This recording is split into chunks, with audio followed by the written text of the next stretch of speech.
তো আজকে যেটা পড়তেছি সেটার নাম হইতেছে কোষ বিভাজন। আপনারা পড়ছেন কেউ আগে অধ্যায়? টাচ করেন নাই? কোষ বিভাজন পড়ছেন? স্কুলে পড়ানো হয়েছে?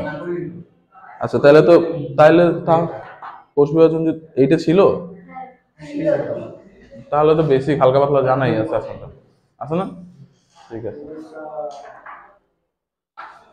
ঠিক আছে, তাহলে ওইখান থেকে শুরু করি। হ্যাঁ, কোষ বিভাজন যদি আপনার এক কথা বলা হয় যে কোষ বিভাজন কি জিনিস, কেউ যদি জানতে চায় কোষ বিভাজন বলতে কি বোঝায় বা কোষ বিভাজন কি, আপনার উত্তর কি হবে? কোষ বিভাজিত হয় যে প্রক্রিয়া।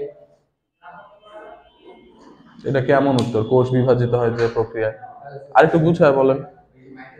সিম্পল, এক লাইনে বলতে হবে ব্যাখ্যা। কোষ বিভাজন কি? এটার অনেক ভাবেই করা যায়, তবে শর্টকাটে একটু বলতে পারেন, কোষের সংখ্যা বৃদ্ধির প্রক্রিয়া।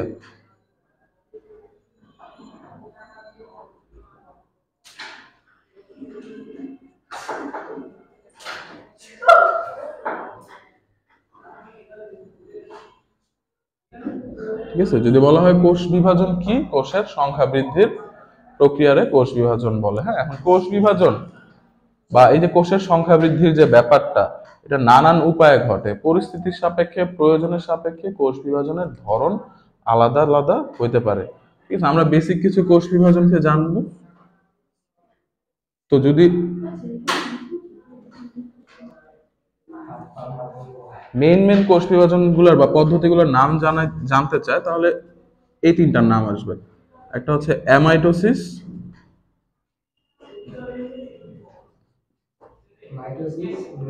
এক্স্যাক্টলি, এটা হচ্ছে মাইটোসিস, আর লাস্টেরটা হচ্ছে মিওসিস।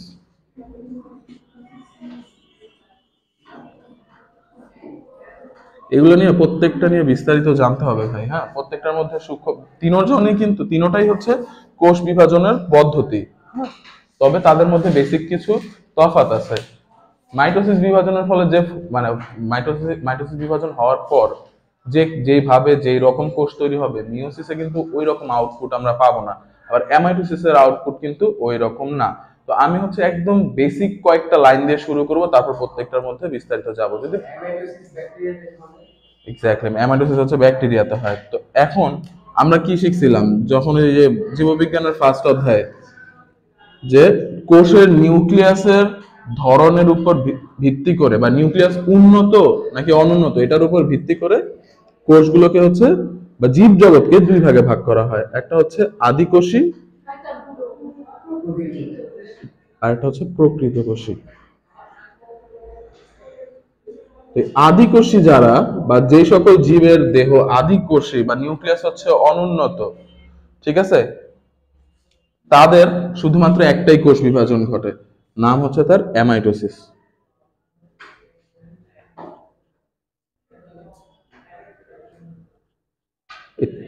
যে তিনটা কোষ বিভাজনের কথা উল্লেখ করলাম, এর মধ্যে সবচেয়ে সহজ, সবচেয়ে ফাস্টেস্ট কোষ বিভাজন পদ্ধতি হচ্ছে অ্যামাইটোসিস। অ্যামাইটোসিস খুবই খুবই খুবই দ্রুত ঘটে।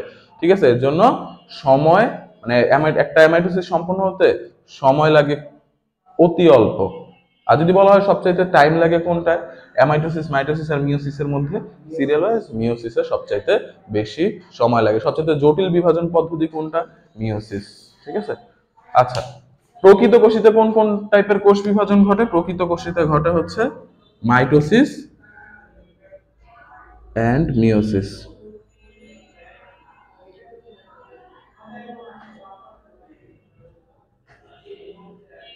তো আপনাদের মনে প্রশ্ন জায়গাটা স্বাভাবিক যে প্রকৃত কোষীদের ক্ষেত্রে দুই রকম কোষ বিভাজনের প্রয়োজনীয়তা কেন?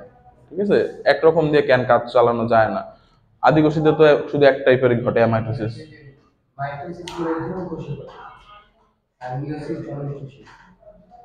জনন কোষে, জনন কোষে না, জনন মাতৃকোষ বলো এটাকে।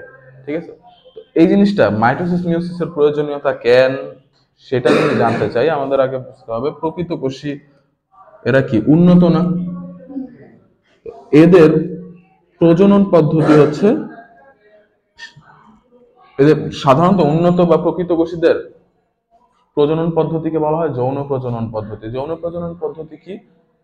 দুইটা প্রজাতি মানে একই প্রজাতির দুইটা সদস্য যারা বিপরীত লিঙ্গের, একজনের দেহ থেকে তৈরি হবে ডিম্বাণু, অপরজনের দেহ থেকে তৈরি হবে হচ্ছে শুক্রাণু। সেই ডিম্বাণু আর শুক্রাণু পরস্পরের সাথে মিলিত হয়ে নতুন সদস্য বা সন্তান উৎপন্ন করবে। তো যৌন প্রজননকে এইভাবে সাজানো যায় যে যে প্রজনন পদ্ধতিতে কোনো প্রজাতির দুইটি সদস্যের দেহ থেকে উৎপন্ন ডিম্বাণু ও শুক্রাণু, বা আপনি কমনলি বলতে পারেন জনন কোষ, মিলিত হয়ে নতুন সন্তান উৎপন্ন করে, তাকে সন্তান বলতে পারেন, বংশধর বলতে পারেন, আপনাদের ইচ্ছা, উৎপন্ন করে তাদের সেই পদ্ধতিকে বলা হয় হচ্ছে যৌন প্রজনন পদ্ধতি। প্রথম যে কোষ সৃষ্টি রেখে যায় প্রথম যে শুক্রাণু ডিম্বাণু মিলনের ফলে, হ্যাঁ, প্রথম যে কোষটা তৈরি হচ্ছে সেটা হচ্ছে জাইগোট। জাইগোটে আপনি বলতে পারেন হচ্ছে সন্তানের প্রথম চেহারাটা, ঠিক আছে? যখন শুধু ধরেন শুক্রাণু আর ডিম্বাণু মিলে নাই, হ্যাঁ, শুধু শুক্রাণু, এটাকে কি সন্তান বলা যাবে না, বা শুধু ডিম্বাণু, সেটাকেও কিন্তু সন্তান বলা যাবে না। বাট এটা যখন ফিউজ হইলো, মিলিত হয়ে গেল, তখন যে কোষটা, এটা এখন শুক্রাণুও না, এটা ডিম্বাণুও না, শুক্রাণু আর ডিম্বাণুর মিলিত রূপ, এটা হচ্ছে নতুন সদস্য।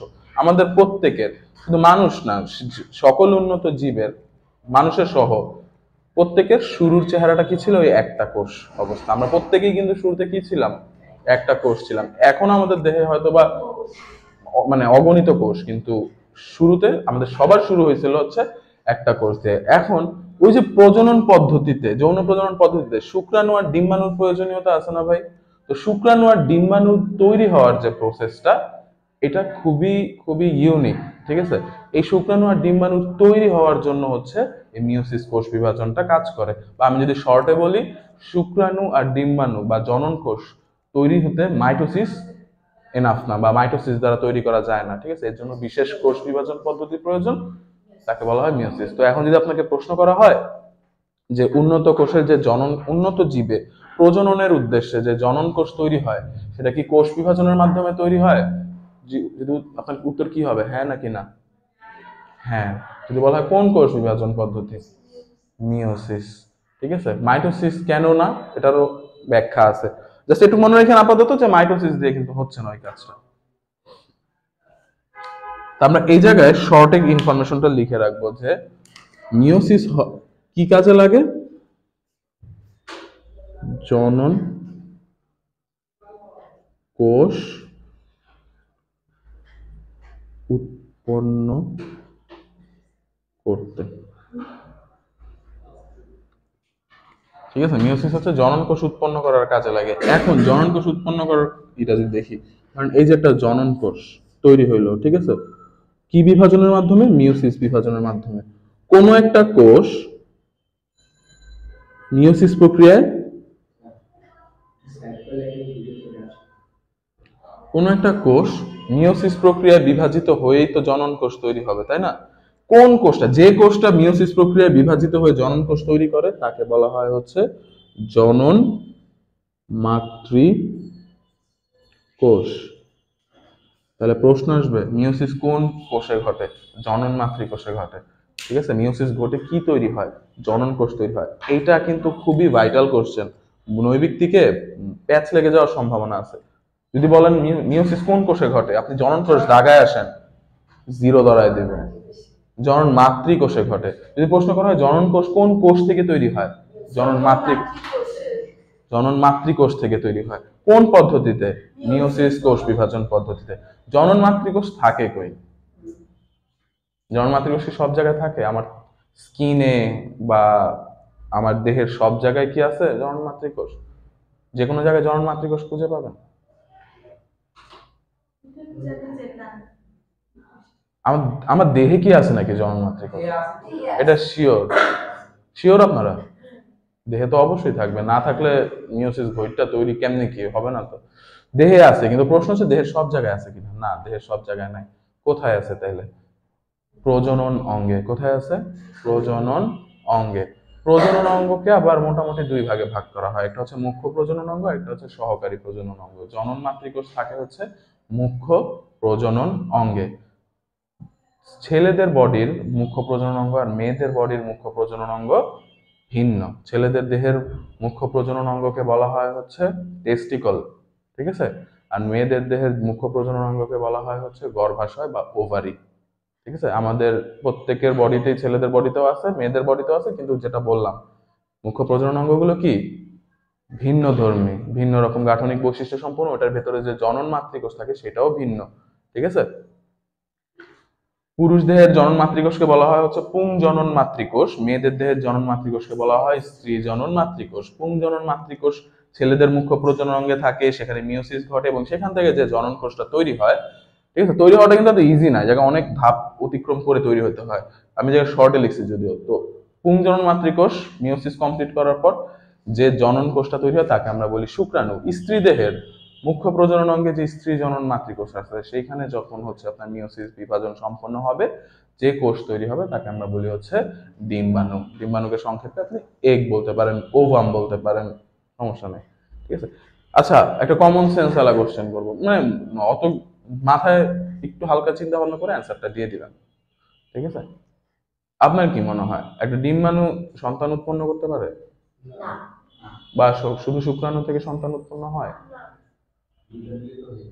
দুইটার পরস্পর মিলিত হওয়াটা প্রয়োজন, এই মিলিত হওয়াটাকে বলা হয় হচ্ছে নিষেক। ঠিক আছে, তাহলে নিষেক ছাড়া সাধারণত প্রাকৃতিক উপায়ে সন্তান উৎপন্ন হওয়া সম্ভব না। তবে আশা করা যাচ্ছে সামনে এমন টেকনোলজি আসবে যেখানে শুধু ডিম্বাণু থেকে সন্তান উৎপন্ন করা সম্ভব হবে, বা শুধু শুক্রাণু থেকে হয়তো বা সন্তান উৎপন্ন করা সম্ভব হবে। ঠিক আছে, ইন্টারেস্টিং হবে ব্যাপারটা।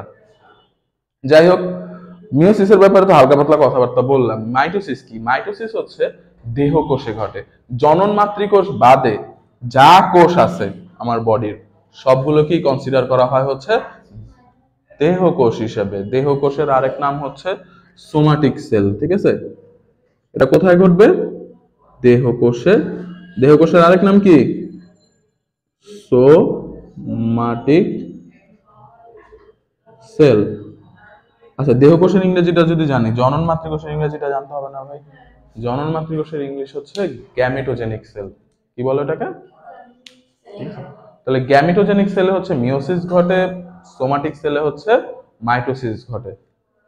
আর আমরা যদি আদি কোষের দিকে ফিরে তাকাই, সেখানে শুধুমাত্র কোন বিভাজন ঘটবে? অ্যামাইটোসিস। আদি কোষী কারা যদি জানতে চাওয়া হয়, আদি কোষী কারা? ব্যাকটেরিয়ার আদি কোষী। ভাইরাসরা কি আদি কোষী? ভাইরাস কিন্তু ব্যাকটেরিয়ার চাইতেও ছোট, তাহলে আদি কোষী হবে, তাই না? ভাইরাস আসলে, ভাইরাস নিয়ে এখনো মানব জাতি দ্বিধাদ্বন্দ্বে আছে। ভাইরাস জীবের মতো আচরণও করে, জ্বরের মতো আচরণ করে। ভাইরাস যার ভেতরে সংক্রমণ ঘটায় সেই জীবটার ভেতরে, যেমন ধরেন করোনা ভাইরাস কার ভেতরে সংক্রমণ ঘটায়? মানুষের। মানুষ হচ্ছে করোনা ভাইরাসের পোষক বা ভেক্টর। ঠিক আছে, সরি ভেক্টর না, পোষক বা হোস্ট। পোষকের ইংরেজি কি? হোস্ট। তার একটা ভাইরাস যার দেহে সংক্রমণ ঘটায় তাকে আমরা কি বলি? পোষক বা হোস্ট। তো পোষকের দেহে একটা ভাইরাস হচ্ছে জীবের মতো আচরণ করে বা জীবের মতো বৈশিষ্ট্য প্রকাশ করে, কিন্তু পোষক দেহ থেকে একবার বের হলে সেটা কমপ্লিটলি জড় পদার্থ। ঠিক আছে, তা ভাইরাস জীব না জ্বর এটা নিয়ে এখনো সিদ্ধান্তে আসা যায় নাই। ঠিক আছে, তাই ভাইরাসকে জীব আর জ্বরের মাঝামাঝি ভাবা হয়। তো যেটা জীব, কমপ্লিটলি জীব না, ঠিক আছে, সেটাকে আমরা আদিকোষী বা এরকম কেন বলবো? ভাইরাস আদিকোষী না, ইনফ্যাক্ট ভাইরাসকে বলা হয় অকোষীয়। সেগুলো আপনার উপরে ক্লাসে গেলে জানবেন। কোন একটা জিনিসকে অকোষীয় কখন বলা হবে? যদি তার স্ট্রাকচারের মধ্যে কোষের বৈশিষ্ট্য না থাকে। কোষের বৈশিষ্ট্য কি? প্রোটোপ্লাজমের উপস্থিতি, বিভিন্ন অঙ্গাণুর উপস্থিতি, নিউক্লিয়াসের উপস্থিতি, এগুলো যদি না থাকে তাহলে ওই জিনিসটাকে আমরা কি বলবো? অকোষীয়। ভাইরাস হচ্ছে অকোষীয়। ভাইরাসের চারপাশে হচ্ছে একটা প্রোটিন দ্বারা তৈরি আবরণ আছে, আর ভেতরে হচ্ছে একটা ডিএনএ অথবা একটা আরএনএ আছে, আর কিচ্ছু নাই। কিচ্ছু নাই, কিচ্ছু নাই বলতে কিচ্ছু নাই। কোনো তরল পদার্থের উপস্থিতি বা কোনো কোনো অঙ্গাণু, এটাই তো ইন্টারেস্টিং। ঠিক আছে, ক্ষুদ্র বা প্রভাবশালী। ঠিক আছে, আচ্ছা, তো অ্যামাইটোসিসের এক্সাম্পলটা হচ্ছে আদিকোষী। আদিকোষীর কাদের ক্ষেত্রে ঘটে? আদিকোষীর একটা এক্সাম্পল কি? ব্যাকটেরিয়া।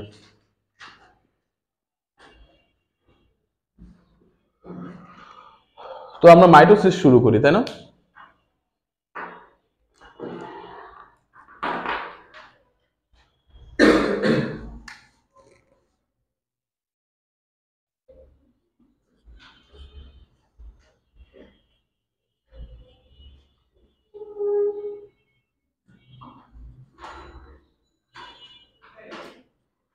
আপনার কি মনে হয় মাইটোসিস নামটা বাংলা নাকি অন্য কোনো ভাষা থেকে আসছে? অবশ্যই অন্য কোনো ভাষা থেকে আসে। তো এটা একটা বাংলা নাম আছে, ঠিক আছে। মাইটোসিসকে বলা হয় হচ্ছে সমীকরণিক বিভাজন। কেন সমীকরণিক বিভাজন বলা হয় সেটা হচ্ছে আপনারা যখন মাইটোসিস পুরোটা দেখবেন তখনই বুঝতে পারবেন।